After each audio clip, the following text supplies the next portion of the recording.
आपण सध्या आहोत चितारोळीत आणि चितारोळीला इतिहास लाभला आहे 250 वर्षाचा। 250 वर्षापासून इथले मूर्तिकार जे आहे राजे भोसले यांच्या काळापासून इथे मूर्ती बनवतात आणि तेव्हापासूनच ही परंपरा सुरू आहे। आपण पाहू शकता माझ्या मागे की कशा प्रकारे जी आहे मूर्त्या बनवण्याचं काम सुरू आहे। इथे जवळपास 4 ते 5 पिढ्यांपासून लोक जे आहे आपल्या मूर्त्या बनवत आहे आणि मूर्त्यांचा हा व्यवसाय करत आहे आणि तेव्हापासूनच हा आस्थागायत हा मूर्तीचा व्यवसाय अशाच प्रकारे सुरू आहे।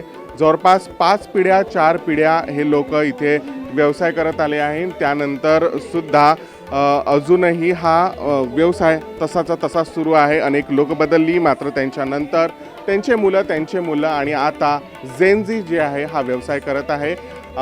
पारंपरिक जरी मूर्त्या बनवण्याचा व्यवसाय असला तरी त्यामध्ये आधुनिकतेची जोड जी आहे या व्यवसायाला लाभली आहे। आधी जे आहे सूर्यप्रकाशाच्या उष्णतेवरच जे आहे मूर्त्या वाढवण्याचं काम चालत होतं, मात्र आता त्यामध्ये तंत्रज्ञान वापरले जात आहे आणि नवी पिढी त्याचा भरपूर उपयोग करून या मूर्त्या साकारत आहे।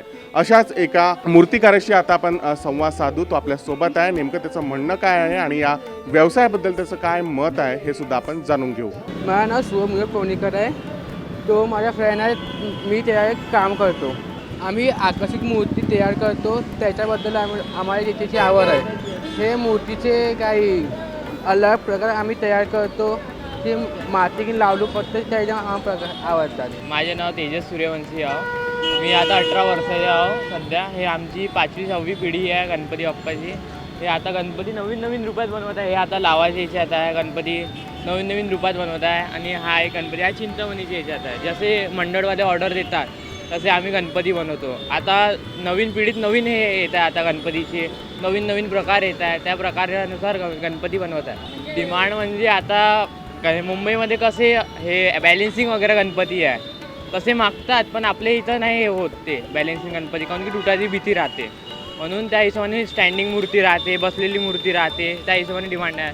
सध्या आता तर महाराजा पॅटर्नची बहुत डिमांड आहे, कारण की महाराजा पॅटर्न खूप चालून आहे। मुंबईमध्ये पण चालून राहिले नाही, आधुनिक तंत्रज्ञानाचं नाही, पण वाढली ऊन वगैरे निघाली तर हे होते, नाही तर धूप वगैरे ते लावतात, ते त्याच्यामुळे वाढतात। न्यू फेस द्यायचा प्रकार केला आहे। नवीन चेहरा जे मुंबई पॅटर्न आहे आता ते आजकाल चालतात मुंबई पॅटर्नचे चेहरे, आता ते देण्यात मी प्रयत्न केला आहे। आता जुन्या काळातले जास्त चालतच नाही मूर्त्या, नवीन काळातल्या मूर्त्या आल्या त्यानुसार चालला। मी म्हणजे की मला आवड होती खूप लहानपणापासून। मी माझ्या पप्पाला पाहत होतो, ते जसे क्रिएटिव्ह करत होते तसं मी पण करत होतो, पण मी बदल हा आणला की ते जुन्या पॅटर्नचे फक्त बसलेले गणपती बनवायचे, जुन्या पॅटर्नचं ते राहत होते। आता मी नवीन पॅटर्न चालू केले, कसं की स्टँडिंग मूर्त्या आहे आणि महाराजा पॅटर्न आहे, तसं फेस न्यू आला आहे गणपतीचा, तसं हे केलं आहे।